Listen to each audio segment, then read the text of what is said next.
It's no secret that I've been really into power scaling recently. It's also no secret that my mic has been behaving really silly. Like, suddenly it started being really quiet and picking up a lot of background noise. I don't know what's going on. Regardless, one of the things I find interesting about it is how freaking stupid so much of it is.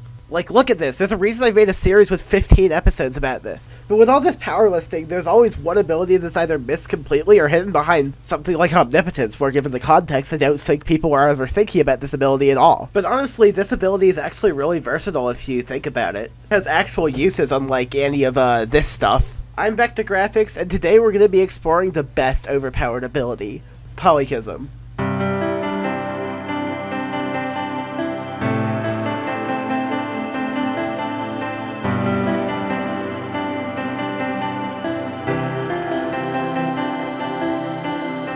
Part 1. What is Polykism? For a lot of you, I've probably just said a new word that you haven't heard before. Polykism is, in effect, the ability of a character to be in multiple places at once, and to have a consciousness not tied to any particular body. In short, a polykistic character is an overmind, and the lack of an existing adjective form for overmind really shows how this type of character is treated in fiction. There are various different forms of polykism, all of which I will cover in some respect, but the one I will be focusing on is free polykism, which is basically polykism without any of those artificial downsides that people add to their characters to make them seem more balanced. By the way, I'm calling the various bodies of a polykistic character avatars. I say this because a certain friend of mine, with a particular interest in the Corvidae family, and formerly having a particular interest in the Solanum genus, not to be confused with anything else named Solanum, uses the word avatar differently. Anyway, from a descriptive standpoint, that's pretty much what polykism is. Though I will provide some definitions of some other words here. Multiplicity, any property which allows a character to operate from multiple bodies. Detachment, the status of a character's consciousness being detached from any particular body. Phylacterics, fake polykism, we'll get into that later. Part 2. How is polykism? More specifically, how has polykism been treated by the community? And the answer is not great. It's usually hidden behind ultimate transformations and whatnot, if it's even mentioned at all. I personally find that confusing, but also, like, kind of understandable. See my other video for more information. Well, that was a short section. Moving on. Part 3. What can polykism do? Lots of things. In fact, that's one of the main reasons why it's so powerful. But applications of polykism tend to fall into two main categories. The first part is based on, well, having multiple bodies, true multitasking, being in multiple places at once, all that. And the second half of that is why I've chosen the free variation of polykism for this discussion. It's just that with free polykism, bodies are almost completely disposable. Some applications even make use of both. For example, on the more practical side of things, a polykistic character could do their homework while taking dishes out of the dishwasher. But let's go a bit further. If they had enough expertise, they could actually manufacture dishes, and dishwashers, and homework. Not saying that every polykistic character would prefer to be totally self-sufficient like this, just as it is possible. Another thing is that a polykistic character can just completely cheese anything physical strength related.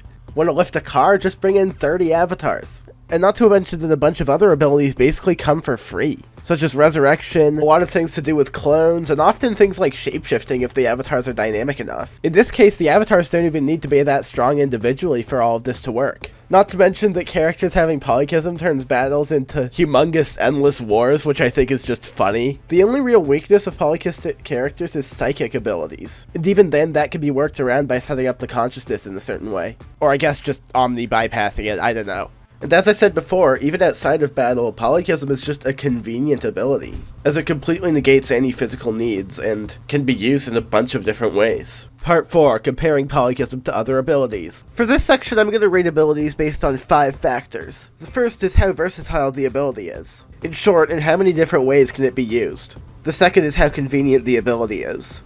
For example, any of the purely instinct transformation stuff would not be convenient at all, especially if it's activated involuntarily. The third factor is strength, which is just a literal strength, power tier, whatever of the ability in more pure terms. The fourth and fifth factors are how easy it is to write a character with that ability or demonstrate the ability in a story, and how easy it is to justify a character having that ability or to obtain the ability in universe. The abilities we're going to be comparing polykism to in general are going to be rather common ones on power scaling that I've noticed. Starting off with Omnimalevolence, you know, the edgy one, which literally gets the worst possible score out of 10 on all of these fronts. It's not actually that good at all, no pun intended, it just has Omni in the name, so people put it, I don't know. It's also impossible to fully demonstrate. Any omni-malevolent character might as well in practice just be normal malevolent. Not to mention it not really being an ability makes it kind of hard to justify as an ability. Next is the passive destruction abilities that I see on transformations a lot. Sure, they're strong, but they're not that useful or convenient, and they're hard to actually work into a story without just losing the character. Next up is just discrete abilities in general, because they all tend to fall into the same category in this regard. They're really easy to demonstrate and to justify, but pretty much by definition their versatility suffers. The next ability is just base reincarnation/resurrection abilities, which are really convenient and also easy to demonstrate. I consider it pretty low tier strength-wise, but this creates a weird dissonance with the way death-canceling abilities are traditionally viewed in power scaling, due to the limitations of the scenarios they're using to scale characters relative to each other. And it's also thematically very awkward in certain settings. However, I don't personally have a problem with it, even for characters who are otherwise equivalent to baseline humans. The next ability is Omnipotence, which has max versatility and strength by definition, and while it's quite convenient, it's a nightmare to reasonably work into a story, or even to demonstrate in the story. Most of the time it's used, it might as well be high-tier reality manipulation. Plus, the way Omnipotence interacts with the consciousness of the being is kind of hard to model. And now we come to Polykism, which scores relatively highly on all these fronts. It's really versatile and powerful, it's extremely convenient, and it's also really easy to demonstrate. It's also really easy to justify, and in a lot of settings really easy to actually get as well. Adding up all these scores, Polykism comes out on top, beating the runner-up Omnipotence by 10 points, which is honestly just wild. But want to hear something that will blow your mind even more? Polykism doesn't even require detachment. Part 5. Your character has polykism. First of all, if they're a code-based being, such as an AI consciousness, codeling, or really anything that the Undertale fandom calls code-based, it's literally easier for that character to be polykistic than for them to not be. And oftentimes abilities that reference the character's coded nature can often be interpolated to suggest polykism. Polykism is an example of a powerful, low-tier ability. What that means is while the ability itself is rather simple and low-level, given that it's actually really disproportionately powerful, which is I feel like why it breaks power scaling so much. Power scaling, and power listing really seem to depend on power levels and tiers being conflated.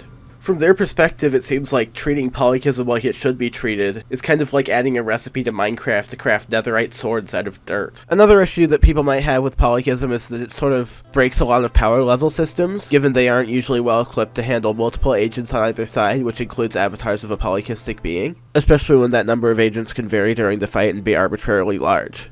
But that's really a flaw with power level systems, not polykism. Back to the topic, another way to get polykism is if your magic system has some kind of consciousness-based magic, which most do. Heck, the abilities of 7 human souls in Undertale could be interpolated to polykism. And if you're just listing out omni shenanigans, as a lot of overpowered characters are, then that already probably includes omnipresence, which is polykism. But wait, back to how I introduced this section when I said that polykism doesn't require detachment.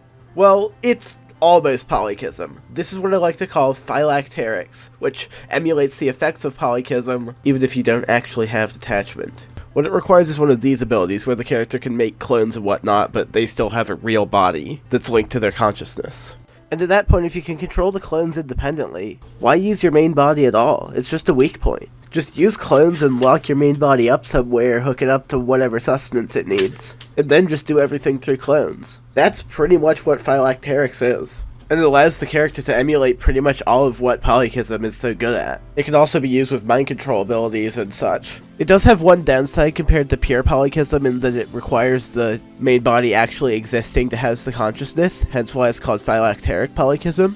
And to be honest, without a magic system, most implementations of polykism are going to be somewhere in between pure polykism and phylacterics. So to end off this section, I'm just going to find polykism hidden in the power sets of various characters I've looked at previously.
So yeah, I had to stretch some of these abilities pretty far in order to find Polykism in some of these cases. And this isn't saying that the situation with Polykism is all fine and dandy right now. In fact, it's kind of saying the opposite with how hard I had to try here. In fact, I couldn't find it at all for Samson/100. But it's really just meant to show how easy Polykism actually is. All in all, I do wish Polykism was more widely known as an ability, because it's rather powerful and you can actually be quite creative with it. The only people who would actually have problems with it are those who are using power scaling systems that can't really handle it. Or they find the fight scenes between polykistic characters uninteresting. Though to be honest, plenty of people, me included, find fight scenes in general to be uninteresting, so I wouldn't say there's much of a point to be made there. And I think at this point, the people with power scaling issues can just learn to accept being able to craft netherite swords with dirt.